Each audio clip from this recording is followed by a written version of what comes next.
बहुजन समाज की हर खबर पाने के लिए सब्सक्राइब करें अम्बेडकर पीपल्स वॉइस और बेल आइकन दबाएं। हेलो फ्रेंड्स, मैं नूरतराम लोली, आप देखना शुरू कर चुके हैं अम्बेडकर पीपल्स वॉइस। मैंने आपको हमेशा कहता आया हूं कि किसी भी पीड़ित परिवार को इंसाफ मिलना बहुत कठिन होता है।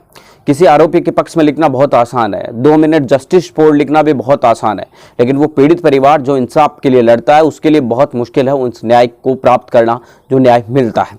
एक न्याय को प्राप्त करने के लिए सालों साल लग जाते हैं। इतना उदाहरण मान लीजिए कि दिल्ली की निर्भया कांड को आप देख लीजिए। उस समय सरकार, शासन, विपक्ष, प्रशासन, तमाम लोग उस परिवार के साथ खड़े थे और उसके बावजूद भी 8 साल जो है करीब करीब उन दरिंदों को जिन्होंने उस घटना को अंजाम दिया था उन दरिंदों को फांसी तक पहुंचाने के लिए 8 साल लग गए।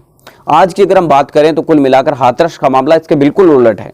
हाथरस के अंदर कई सारे प्रशासन के ऊपर सवाल है, कई सारे पुलिस शासन पर सवाल है, कई सारे लोग सोशल मीडिया पर उस परिवार का बारे में उल्टे सुल्टे बातें लिख रहे हैं। कई सारे लोग आपको बता दें कि उस परिवार को चरित्र उसका उदाहरण करने में जुटे में कई सारे बीजेपी के नेता भी इस तरीके का उलझुल है वो बयान दे चुके हैं।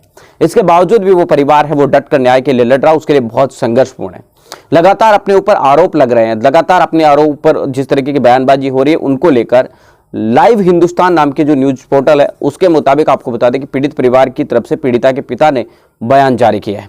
उनके बयान को आप मेरी साइड में आप देख पा रहे हैं। ये बयान लाइव हिंदुस्तान नाम की वेबसाइट से लिया गया है। आपको मैं बताने की कोशिश करूं तो इस वेबसाइट के ऊपर साफ तरीके से लिखा है कि पीड़िता के पिता ने कहा है कि जिस तरीके के आरोप हम पर लगाए जा रहे हैं उसको देखकर मैं इतना ही कहूंगा कि अगर हमने किसी भी प्रकार की कोई गलती की है तो आप हमें अभी के अभी जेल में डाल दीजिए। उन्होंने कहा कि मुझे नहीं समझ में आ रहा, जब मेरी बेटी 15 दिन तक अस्पताल के अंदर जूझती रही तो कोई भी एक गांव का आदमी आकर कभी भी हमसे बातचीत नहीं की, कभी भी बेटी का हालचाल किसी ने नहीं पूछा। हमने कभी गांव से किसी से बैर नहीं रखा, हमने किसी गांव वाले से दुश्मनी नहीं ली, ना ही हमने किसी से उधारी ली और ना ही हमारा किसी से चुकता बकाया है। तो आखिर हमारे पीड़ित परिवार के साथ कोई भी गाँव वाला आकर साथ खड़ा क्यों नहीं हुआ? उन्होंने कहा कि आज जिस तरीके की बातें या बयानबाजी की जा रही है उसको मुझे देखकर बहुत दुख होता है। अगर हमने किसी भी प्रकार का गलत किया है तो मैं जेल जाने के लिए तैयार हूं। इसके अलावा आपको बता दें कि उन्होंने यह भी कहा है कि अगर उस दिन हम एफआईआर नहीं लिखवाते तो ये गांव के लोग हमारे साथ क्या करते मुझे समझ में नहीं आता। मिलेंगे इस वीडियो ने अपडेटों के साथ, तब तक आपसे लेते विदा। लाइक कीजिए, कमेंट